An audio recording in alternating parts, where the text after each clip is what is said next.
Assalamualaikum warahmatullahi wabarakatuh. Perkenalkan, nama saya Nirwan dengan NIM 20376GSD 0266. Saya salah satu mahasiswi dari Sekolah Tinggi Keguruan Ilmu Pendidikan Pelita Nusantara Buton. Saya mahasiswi semester 4 program studi pendidikan guru sekolah dasar. Adapun tujuan dari pembuatan video pembelajaran ini untuk memenuhi tugas dari dosen pengampu mata kuliah inovasi pendidikan. Langsung saja, di sini ada konsep dasar inovasi pendidikan. Sebelum kita mengetahui apa pengertian dari inovasi pendidikan, kita harus tahu apa itu inovasi dan apa itu pendidikan. Inovasi berasal dari kata Latin innovation yang artinya pembaharuan dan perubahan. Sedangkan pendidikan berasal dari bahasa Inggris education yang artinya memberi peningkatan. Jadi dapat disimpulkan, yang dimaksud dengan inovasi pendidikan adalah segala perubahan yang dapat memberi peningkatan baik bagi seseorang maupun sekelompok orang. Bentuk inovasi pendidikan. Di dalam bentuk inovasi pendidikan terdapat dua bentuk, top-down model dan bottom-up model. Top-down model artinya dari pusat ke bawah. Di sini, pemerintah pusat, tepatnya Kemendiknas, ingin mengadakan suatu inovasi, seperti misalnya inovasi dalam kurikulum. Di situ kurikulum diubah. Jadi, kepala sekolah dan guru-guru mengikuti perubahan kurikulum tersebut. Sedangkan pada bottom-up model di sini, dari bawah ke pusat, di sini misalnya seorang guru menganggap bahwa metode pembelajaran digunakan itu kurang tepat.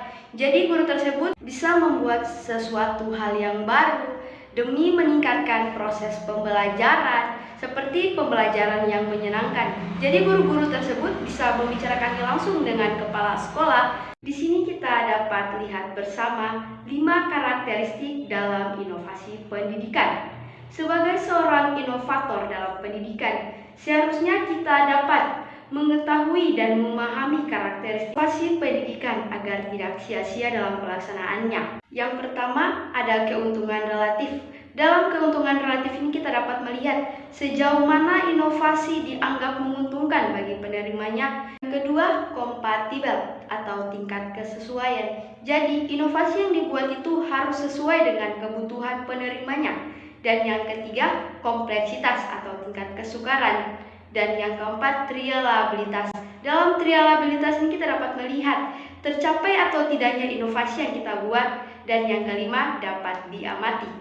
Jadi, jika tidak memenuhi 5 kriteria di atas tadi, hendaknya kita harus berpikir 1000 kali untuk mengenalkan produk kita, inovasi yang telah kita buat kepada khalayak ramai atau kepada publik.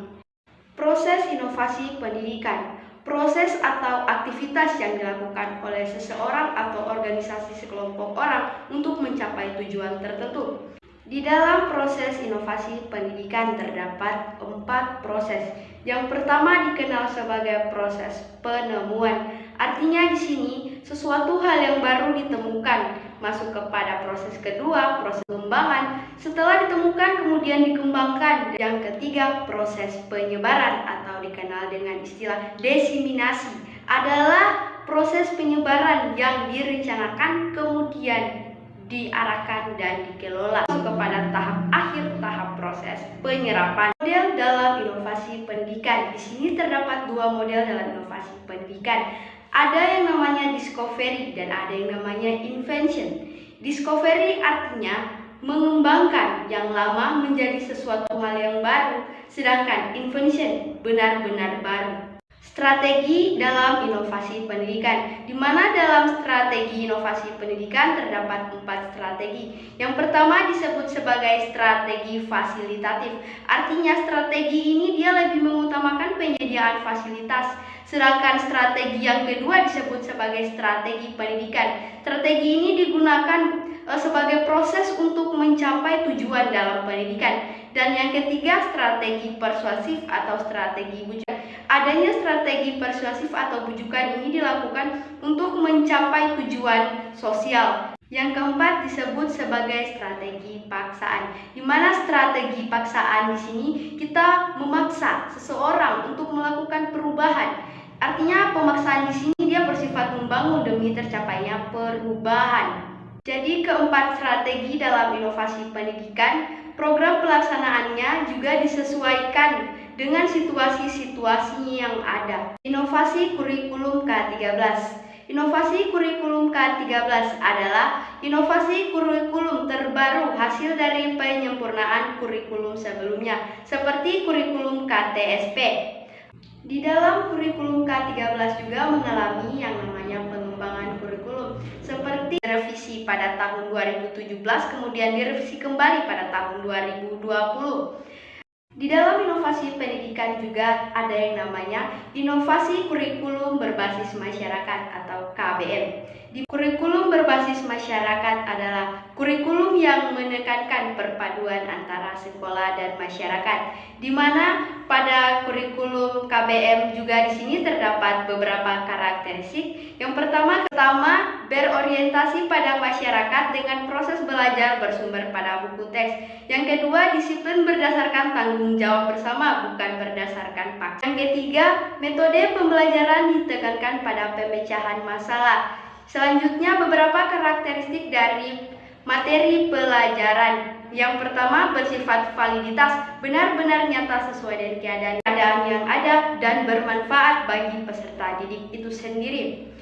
Kegiatan siswa dan guru, di mana kegiatan siswa di bawah pengawasan guru, di bawah bimbingan guru, di mana siswa mencari, mengelola, dan menemukan sehingga tercapainya hasil pembelajaran yang dilihat dari 3 aspek, dari segi kognitif atau pengetahuan, dari segi afektif sikap, dan dari segi keterampilan psikomotorik. Selanjutnya, kegiatan guru, di mana guru di sini berperan sebagai fasilitator yang mengarahkan, kemudian guru berperan sebagai pembina, guru berperan sebagai sumber belajar, guru berperan sebagai konsultan yang mengawasi, dan guru berperan sebagai mitra atau partner atau sebagai teman siswa. Dan yang keempat, penilaian yang merupakan hasil akhir dari proses pembelajaran, hasil yang dimiliki siswa selama pembelajaran. Kita dapat melihatnya dari penilaian. Inovasi kurikulum keterpaduan, di sini kita dapat melihat yang dimaksud dengan inovasi kurikulum keterpaduan adalah suatu bentuk kurikulum yang menyatukan beberapa materi pelajaran. Contohnya seperti buku tematik IPA terpadu digabung dengan bahasa Indonesia, digabung dengan PPKN. Di dalam inovasi kurikulum keterpaduan juga terdapat 3 model inovasi kurikulum.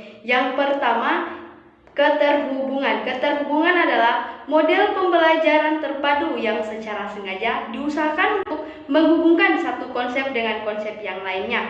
Dan yang kedua, dengan istilah jaring laba-laba, adalah model pembelajaran terpadu yang menggunakan penggabungan dimulai dari pendekatan, menentukan tema, dan yang ketiga, keterpaduan itu sendiri, di mana seperti tadi menggabungkan beberapa materi pembelajaran. Inovasi pembelajaran kuantum adalah bentuk interaksi antara siswa dan guru dalam proses pembelajaran, di mana ada 2 model pembelajaran. Yang pertama, peta konsep, yang kedua, teknik memori. Inovasi pembelajaran kompetensi adalah pembelajaran yang menekankan pada keterampilan atau kemampuan yang harus dimiliki siswa. Di dalam inovasi pembelajaran kompetensi terdapat beberapa pengelolaan pembelajaran kompetensi. Yang pertama, pengelolaan ruang belajar, yang kedua, pengelolaan siswa, yang ketiga, pengelolaan kegiatan pembelajaran dan pendekatan kompetensi, dan terakhir, sarana dan sumber belajar. Lanjut, inovasi pembelajaran kontekstual, di mana inovasi pembelajaran kontekstual adalah pembelajaran yang menekankan pada proses keterlibatan siswa dan menghubungkan dengan nyata. Di dalam inovasi pembelajaran kontekstual terdapat 7 komponen-komponen pembelajaran yang harus diketahui. Yang pertama, konstruktivisme, yang kedua, inquiry, yang ketiga, bertanya, yang keempat, masyarakat belajar, yang kelima, pemodelan, yang keenam, refleksi, dan yang ketujuh terakhir, penilaian nyata. Di sini terdapat inovasi pembelajaran melalui teknologi, di mana di dalam inovasi pembelajaran melalui teknologi di sini terdapat 3 model penting yang harus diketahui. Yang pertama, web school adalah pembelajaran yang dilakukan dengan jarak jauh, misalnya dengan Classroom, Zoom, Google Meet. Kedua, web web Scampios Course, di mana penggunaan internet yang memadukan jarak jauh dan tatap muka. Yang ketiga, web engagement course, yaitu pemanfaatan internet untuk menunjang peningkatan kualitas belajar mengajar di kelas. Misalnya sarana yang digunakan proyektor dan sumbernya seperti link pembelajaran seperti www atau blogspot dan lain sebagainya. Itu saja materi yang dapat saya sampaikan, materi terkait inovasi pendidikan. Semoga bermanfaat bagi kita semua, khususnya bagi diri saya pribadi. Lebih dan kurangnya mohon dimaafkan, saya akhiri. Wassalamualaikum warahmatullahi wabarakatuh. Terima kasih.